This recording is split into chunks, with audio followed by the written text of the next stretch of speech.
نحمدك يا من ترنمت بثنائه ورق اللسان وتغنت بتعليله عنادل الكيان، والصلاة والسلام على حبيب الرحمن. أما بعد، فأعوذ بالله من الشيطان الرجيم. بسم الله الرحمن الرحيم. وللآخرة خير لك من الأولى.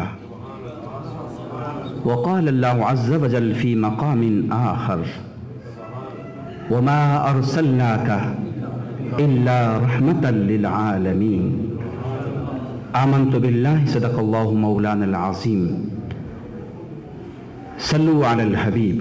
اللهم صل على محمد وعلى آلہ واصحابہ وبارک وسلم. برادران اسلام، امت مسلمہ کے عظیم سپاہیوں، انجمن قائم آل محمد کی دعوت سے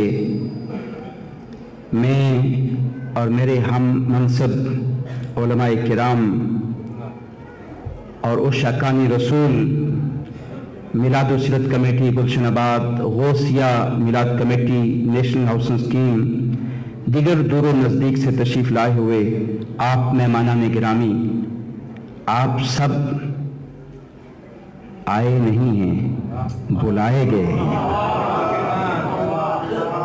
محبوب کی محفل کو محبوب سجاتے ہیں، آتے ہیں وہی جن کو سرکار بلاتے ہیں. آپ سرکار کے بلائے ہوئے ہیں، تو جب آپ سرکار کے بلائے ہوئے ہیں تو یقیناً آپ کی بڑی قدر ہے، آپ سرکار کے مہمان ہیں. جشن عید میلاد النبی صلی اللہ علیہ وسلم کا یہ خوبصورت ایونٹ، یہ پروگرام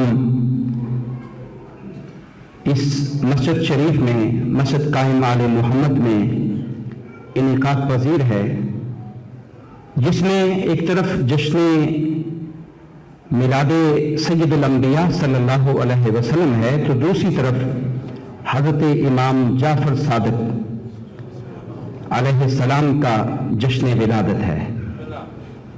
ہمارے لیے خوشیوں کا پیغام ہی پیغام ہے. ایک طرف امام الانبیاء کی ولادت باسعادت کا یہ جشن ہے جو ہم سیلیبریٹ کر رہے ہیں، اور دوسری طرف ان کی آل سے امام جعفر الصادق کا یہ ولادت کا ڈے ہے جس کو ہم سیلیبریٹ کر رہے ہیں. اور امام جعفر الصادق یہ وہ ہستی ہیں اہل بیت اطہار میں سے کہ سارے اہل بیت اطہار اپنے مقام اور مرتبہ میں اتنے مقام اور بلندی رکھتے ہیں کہ اللہ نے وہ نماز جو اپنے لیے فرض کی، جو سجدہ صرف اللہ کی ذات کو ہے، اللہ نے جب ہم نماز 2 رکعتیں 4 رکعتیں پڑھنے کے بعد گویا جولی پھیلا کے بیٹھتے ہیں، اللہ سے مانگ رہے ہوتے ہیں مولا قبول فرما. اللہ ہمیں، ہمارا اسلام ہمیں تبلیغ کرتا ہے کہ قبولیت کا وظیفہ یہ ہے کہ تم سب اب یہ کہو اللہم صلی علی محمد وعلی آل محمد، تمہاری پڑھی ہوئی نماز کو قبول کر لوں گا. جن اہل بیت کا یہ مقام ہے کہ نماز جو خالصتاً رب کے لیے پڑھی جاتی ہے، اس میں بھی اللہ نے محمد و آل محمد کو یاد رکھوایا. ان کا مقام ہی کیا ہے. اہل بیت اطہار میں سے حضرت امام جعفر الصادق وہ ہستی ہیں. امام الانبیاء صلی اللہ علیہ وسلم کے ناموں میں سے ایک نام الصادق والامین ہے، اور امام جعفر الصادق یہ وہ ہستی ہیں اہل بیت اطہار میں سے جن کے نام کے ساتھ بھی حضور سید عالم صلی اللہ علیہ وسلم کا یہ نام الصادق ہے. کیا نسبتیں اکٹھی ہیں. وقت بڑا قلیل ہے، اپنے دامن میں وقت جو ہے بہت قلیل ہے. تطویل لاقائل سے دامن کو بچاتے ہوئے میں اپنی گفتگو کو آگے بڑھانا چاہوں گا. برادران اسلام، میلاد النبی صلی اللہ علیہ وسلم کا جلسہ ہو یا جلوس ہو، محفل تنہائی میں ہو، شہر میں ہو، یا بیاباں میں ہو، یا مسجد قائم آل محمد میں ہو، ان سب کا مقصد آقا حضور سید عالم صلی اللہ علیہ وسلم کی ولادت باسعادت کو سیلیبریٹ کرنا ہے۔ کیوں؟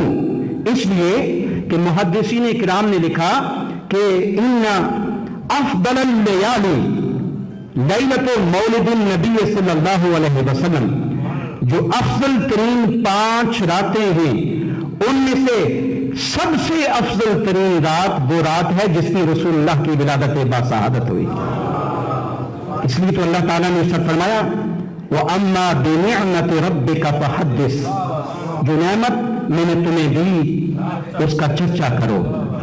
حضرت امام حسن مجتبیٰ سے عرض کیا گیا حضور یہ اللہ کی نعمت کا چرچا کیا ہوتا ہے اور ہم نے اسے کیسے کرنا ہے؟ آپ نے کیا خوب فرمایا؟ آپ نے فرمایا کہ چرچا ایسے ہوگا کہ آپ اپنے دوست احباب کو بلاؤ، اپنے رفقا اور اعزا کو بلاؤ اور ان کو بلا کے ابتدائی کے بعد ان کو بٹھاؤ اور بٹھا کر ان کے سامنے امام الانبیاء کا تذکرہ کرو، آپ کی ولادت کا تذکرہ کرو، آپ کی شہادت کا تذکرہ کرو، آپ کی زندگی کے ہر پہلو کا تذکرہ کرو۔ یہ تذکرہ جب تم کرو گے، چونکہ نعمت کا تمام لوگوں کے سامنے اظہار کرنا یہ اللہ کا حکم ہے۔ اگر عام نعمت کی تحدیث ضروری ہے، ایک ہے فَاذْكُرُونِي أَذْكُرُكُمْ، تم مجھے یاد کرو میں تمہیں یاد کروں گا، ایک ہے وَأَمَّا بِنِعْمَةِ رَبِّكَ فَحَدِّثْ، جو نعمت اللہ نے تمہیں دی اس کے چرچے کرو۔ امام حسن مجتبیٰ فرماتے ہیں علیہ السلام، آپ فرماتے ہیں کہ جب عام نعمت میں ابتدائی ضروری ہے لوگوں کو بلا کے بتانا کہ اللہ نے مجھے اس نعمت سے نوازا ہے، یہ ضروری ہے۔ سوچئے جو ساری کی ساری نعمتیں جس نعمت عظمیٰ کے صدقے میں ملی اس کا چرچا پھر آپ کیسے کرو گے؟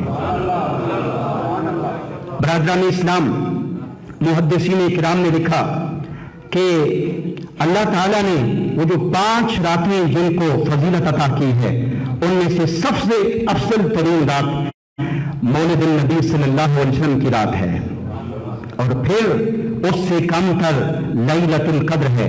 لیکن لیلۃ القدر پہ بھی لیلۃ القدر خیر من الف شہر، قرآن نے بیان کر دیا کہ لیلۃ القدر وہ ہے جو 1000 اس رات سے جس میں لیلۃ القدر نہ ہو بہتر ہے، افضل ہے۔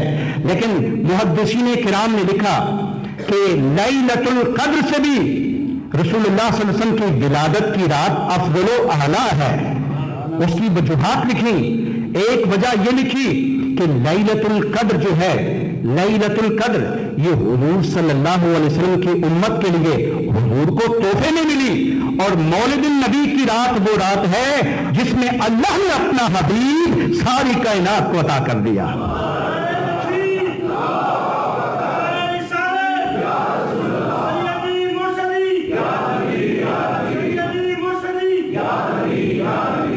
پھر لیلۃ القدر وہ رات ہے جو رات صرف اور صرف امت مصطفیٰ کے لیے ہے، لیکن مولد النبی صلی اللہ علیہ وسلم میں تشریف لانے والی ذات وہ ذات ہے وَمَا أَرْسَلْنَاكَ إِلَّا رَحْمَةً لِلْعَالَمِينَ، جس کو صرف امت مصطفیٰ کے لیے نہیں، کسی ایک مذہب اور فرقے کے لیے نہیں، بلکہ ساری کائنات کے لیے، کائنات کے گوشے گوشے کے لیے، ذرے ذرے کے لیے، جس ذرے ذرے کا رب ہے، رب العالمین ہے، اس ذرے کے لیے اللہ نے امام الانبیاء کو رحمت للعالمین بنا کے بھیجا ہے۔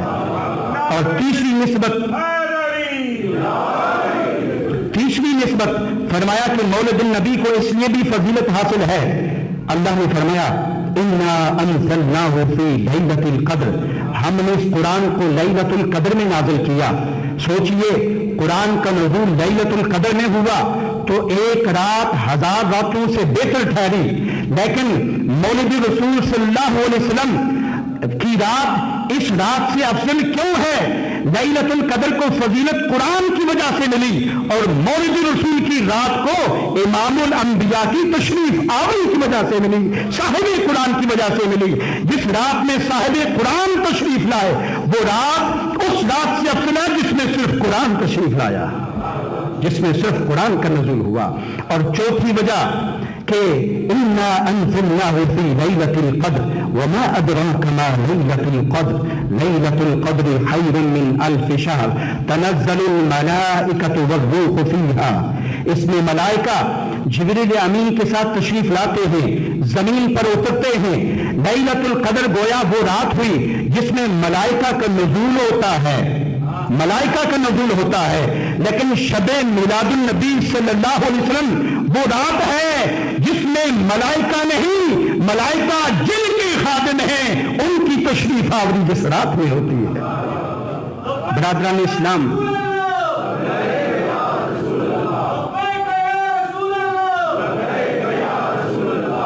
برادران اسلام، وقت چونکہ اپنے دامن میں بہت کم ٹائم لیے ہوئے ہے، چونکہ وقت کسی کے انتظار نہیں کرتا۔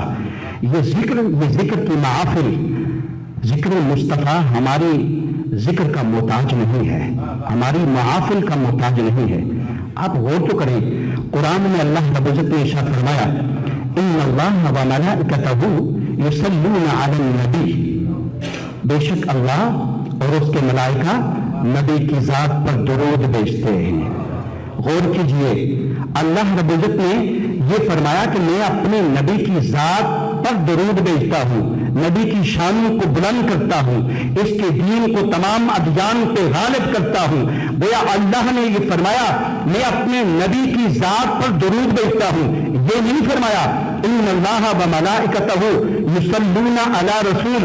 چونکہ رسول اگر کہا جاتا تو پھر آیت تو پھر بھی صحیح تھی، لیکن رسول اللہ صلی اللہ علیہ وسلم نے اعلان نبوت، رسالت، اعلان رسالت 40 سال کے بعد حکم خداوندی سے کیا۔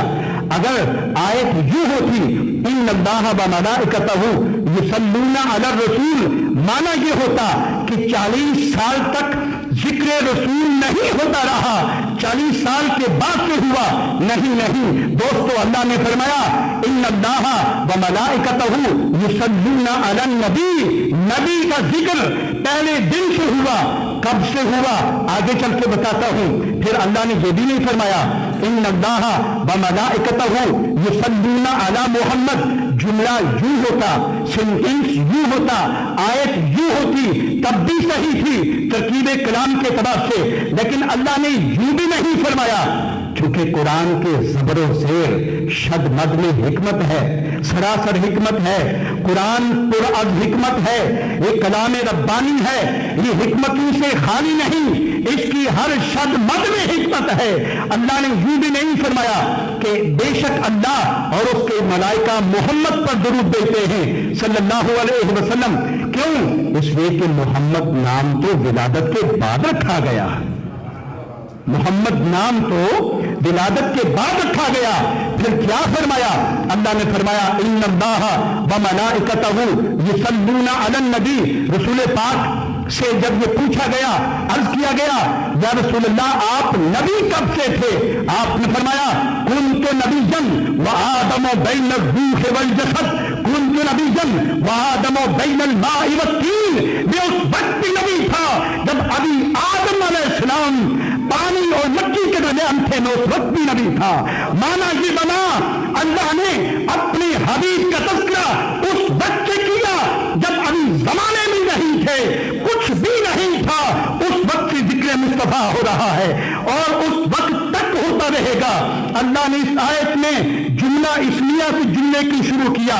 حضرات علماء کرام تشریف فرما ہے، بڑی ذمہ داری کے ساتھ گفتگو کر رہا ہوں۔ ان اللہ وملائکتہ یصلون علی النبی، جملہ یوں بھی ہو سکتا تھا یصلون علی النبی ان اللہ وملائکتہ، یعنی فعلیہ جملے سے اس سینٹینس کی ابتدا ہوتی، لیکن یوں بھی نہیں بلکہ جملہ اسمیہ سے ابتدا ہوئی۔ کیوں؟ جملہ اسمیہ کا کیا کام ہوتا ہے؟ جملہ اسمیہ اس جملے کو کہتے ہیں، اس سینٹینس کو کہتے ہیں جس کی ابتدا اسم سے ہوتی ہے۔ جملہ فعلیہ اس جملے کو کہتے ہیں جس کی ابتدا ورب سے ہوتی ہے۔ جملہ اسمیہ استمرار پر دلالت کرتا ہے، جملہ اسمیہ دوام پر دلالت کرتا ہے۔ جملہ فعلیہ میں ایک زمانہ ہوتا ہے تو دوسرا نہیں ہوتا۔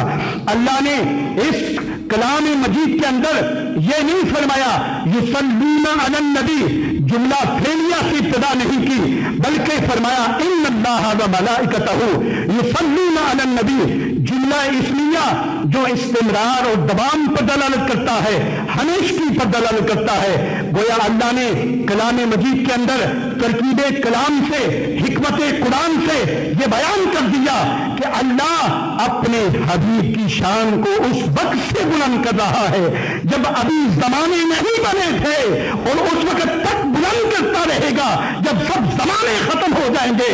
کل من علیہ فان ویبقى وجہ ربک ذو الجلال والاکرام، سب کچھ ختم ہو جائے گا، رب ہوگا اور رب کا مستدعا ہوگا اور یا اس کے چاہنے والے ہوں گے۔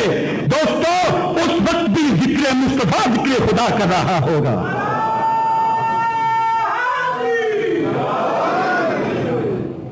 برادرانی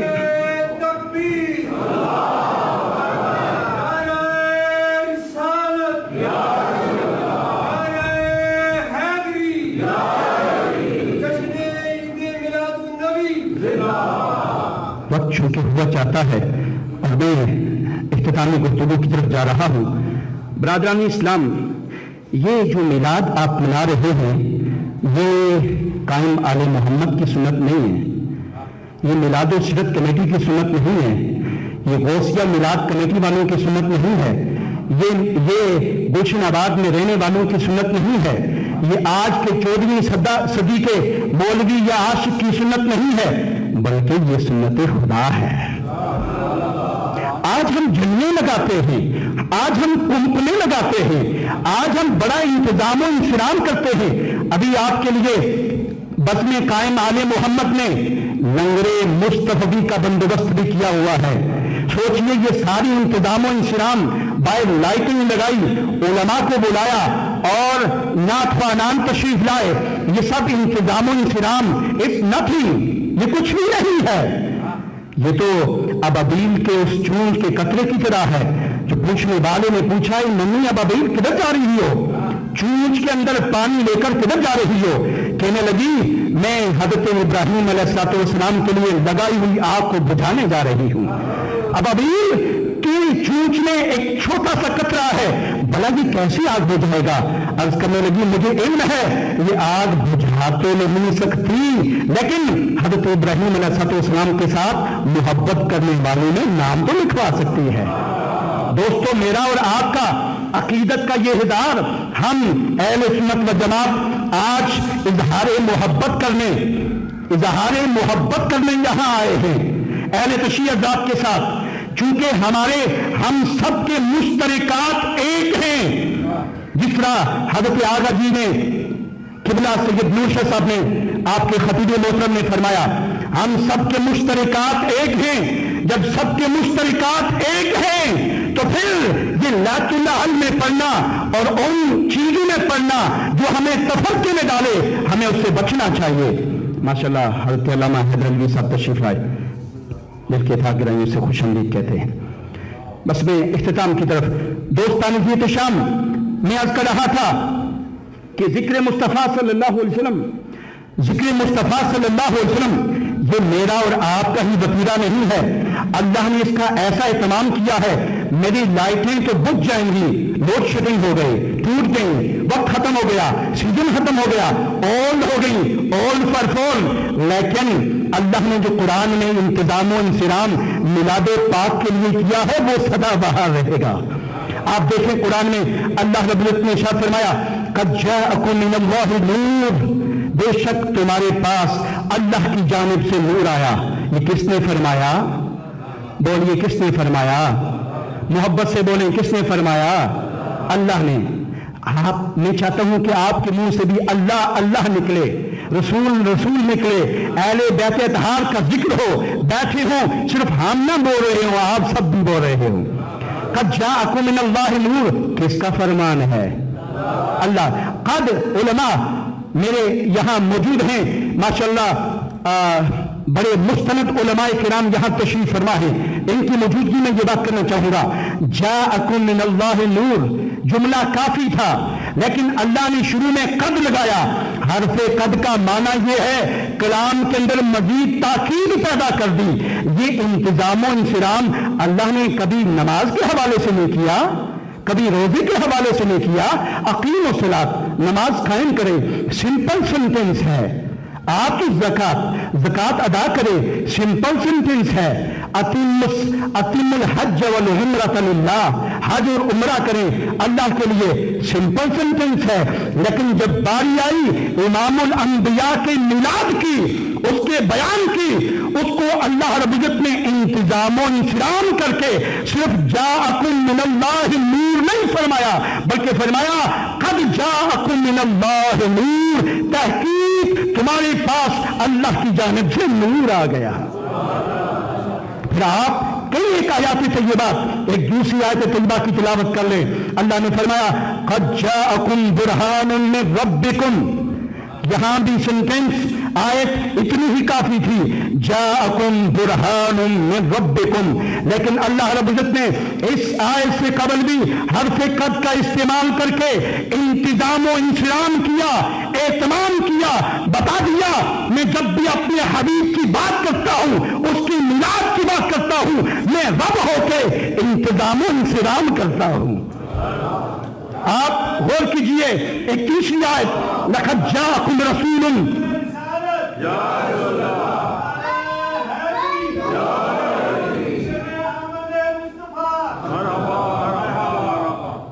اللہ رب العزت نے 31 آیت، قد جاءکم رسول من انفسکم عزیز علیہ ما عنتم حریص علیکم بالمؤمنین رؤوف الرحیم. اللہ اکبر. اس آیت میں صرف حرف قد کا استعمال نہیں کیا. علماء بیٹھے ہیں، ان کی موجودگی میں بات کر رہا ہوں.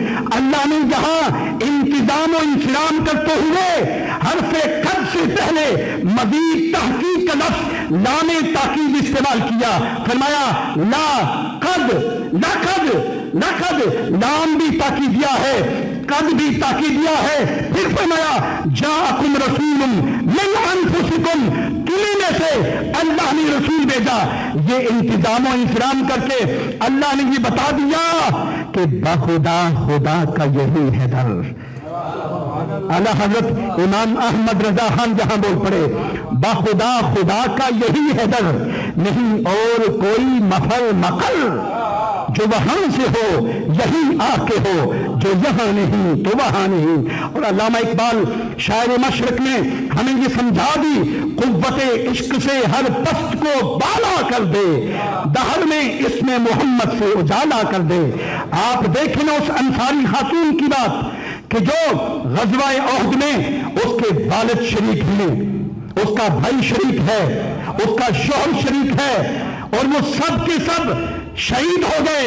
لیکن واپسی آنے والے قافلے میں وہ انتظار کر رہی ہے کہ کون شہید ہوا، کون شہید نہیں ہوا. اس بات کی انتظار اسے نہیں ہے، حالانکہ والد بھی شہید ہو گیا، شوہر بھی شہید ہو گیا، بھائی بھی شہید ہو گیا. ہر آنے والے سے پوچھتی ہے تو ایک ہی بات پوچھتی ہے. اس شاک وہ کیا بات پوچھتی ہے؟ وہ پوچھنے والی ایک ہی بات پوچھتی ہے، بتاؤ میرے آقا کا کیا حال ہے. پھر کسی واقف حال نے کہا آپ کے آقا محمد رسول اللہ صلی اللہ علیہ وسلم صحیح ہے. کہنے لگی کہ اگر کل مصیبت بعدک جلل، اگر امام الانبیاء میرے آقا اگر وہ صحیح ہیں، تندرست ہیں، دشمن سے بچے ہوئے ہیں، اگر وہ صحیح ہیں تو مجھے ساری کی ساری مصیبتیں ہیچ ہیں. بزبان شاعر گویا وہ جو گنگنا رہی تھی، کروں تیرے نام پہ جان فدا، کروں تیرے نام پہ یا اے آقا، کروں تیرے نام پہ جان فدا. نہ بس ایک جان دو جہاں فدا، دو جہاں سے بھی نہیں جی برا، کروں کیا کروڑوں جہاں نہیں. واہ دعویٰ یا